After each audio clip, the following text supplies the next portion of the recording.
진술이 일밖에 없는 상황에서 경찰 조사 받을 때 중요한 거는 내가 않는 게 되게 중요해요.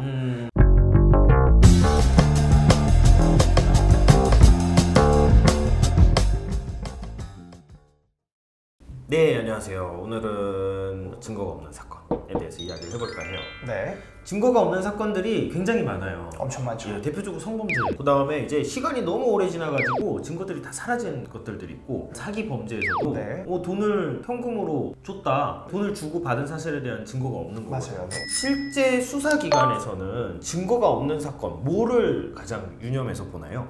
아주 간단합니다. 이미지 싸움이에요. 이미지 싸움이요? 진짜로. 어차피 양 당사자의 진술밖에 없는 거예요. 누가 더 거짓말하는 것 같나? 누구 말이 더 믿을만한가? 결국 이런 이미지 싸움으로 갈 이미지 수밖에 싸움. 없어요. 외모도 보나요? 외모요? 네. 외모는 막 너무 막 그 불쌍해 보이는 할머니예요. 네. 막 이렇게 보자기도 이렇게 하고. 네. 그래서 막 피해를 받았다고, 돈도 없고 가난하다고 해가지고 네. 진술을 했어. 이미지가 피해자 같잖아요. 네. 근데 막 나갈 때 벤틀리 보는 것 같아요. 예를 들어서 사기 피의자 네. 왔어요. 네. 막 벤츠 이클 타고 온다. 그래서 사기꾼 맞네 생각하죠. 그리고 와서 명함 띵 내미는데 뭐 무슨 투자 회사 사기꾼 맞네 가지고. 그 이미지가 중요하다. 이미지 중요하죠. 이미지. 네. 그러면은 결국에는 이런 이미지라는 게 다양한 어떤 요소들이 있는 것 같은데, 이 이미지라는 거를 가장 많이 만드는, 기여하는 게 이 사람 말하는 거잖아요. 그렇죠. 네. 증거가 없는 상황에서는 말싸움이잖아요. 말싸움. 말밖에 없잖아요. 저는 증거가 없을수록 변호사를 무조건 선임해야 된다 생각해요. 맞아요. 왜냐면은 이미지 싸움이어서 내가 어떤 이미지를 어떻게 각인시키느냐에 따라서 수사의 판도가 완전히 달라지거든요. 처음에 가서 진술할 때 그 맨 첫 번째 진술, 이게 사실은 가장 중요해요. 진술 신빙성 판단을 해서 크게 두 가지잖아요. 하나는 진술이 얼마나 일관되는가, 두 번째는 진술이 얼마나 구체적인가. 그러니까 진술을 구체적이고 일관되게 해야 되는데 이런 것들을 잘 코칭을 받고 가실 필요가 있으시죠. 굉장히 그 중요한 말씀을 하신 것 같은 게, 일관되고 구체적이어야 되는데 진술이 흔들려 버리면은 맞아요. 신뢰도가 완전 깨져버려요. 그렇죠. 네. 진술이 일밖에 없는 상황에서 경찰 조사 받을 때 중요한 거는 내가 감정적인 사람으로 보이지 않는 게 되게 중요해요. 내가 화나고 억울하고 속상하고 그런 거를 경찰 조사 가서 얘기하잖아요. 경찰은 그런 거 듣기 싫어해요. 경찰은 사람들의 억울함, 속상함, 분함 이런 거를 풀어주는 곳이 아니라 누군가 범죄를 저질렀다면 범죄를 규명하고 범죄자를 처벌하는 곳이거든요. 감정적인 거에 포인트를 맞춰서 진술하는 순간 악성 민원인이네 라고 생각해서 이미지가 굉장히 안 좋게 박혀버리거든요.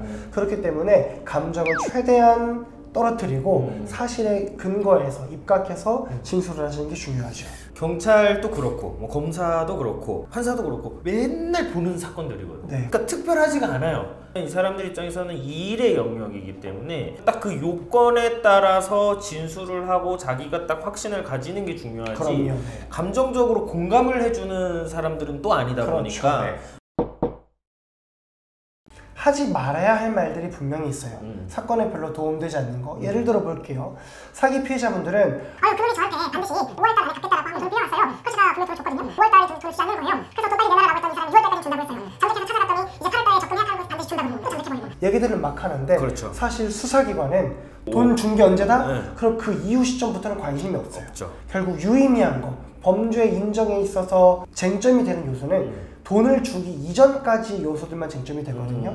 그렇기 때문에 증거가 없는 사건일수록 간접 증거와 정황 증거만 많은 사건일수록 오히려 변호사의 도움을 받는 게 필요하다라고 생각이 됩니다. 직접 증거는 아니지만 간접 증거들이 또 있잖아요. 뭐 가령 예를 들면은 뭐 성범죄에서는 뭐 CCTV가 결제 내역이라든가 이 성범죄 사건 직후랑 그다음에 전후에 이제 나눈 뭐 메시지들, 이제 그런 증거들을 통해서 이제 그 진술을 보강하는 방식으로 하게 되고, 뭐 사기 범죄에서도 사실 돈 준 사실을 입증할 수가 없다. 그러면 돈이 이제 뽑히했던 현금 그렇죠. 인출한 네. 내역이라든가 뭐 만나자라고 카톡 대화 내용이라든가 이런 부분들을 좀 최대한 모아가지고 제출하면서 증거 신빙성을 얻는 것도 중요한 것 같아요. 좀 정리를 해보면 증거가 없는 사건일수록 변호사의 도움 무조건적으로 필요해요. 맞아요. 감정적으로 보이지 않아야 되고 내가 해야 할 말과 하지 말아야 할 말을 구별을 해야 되고요.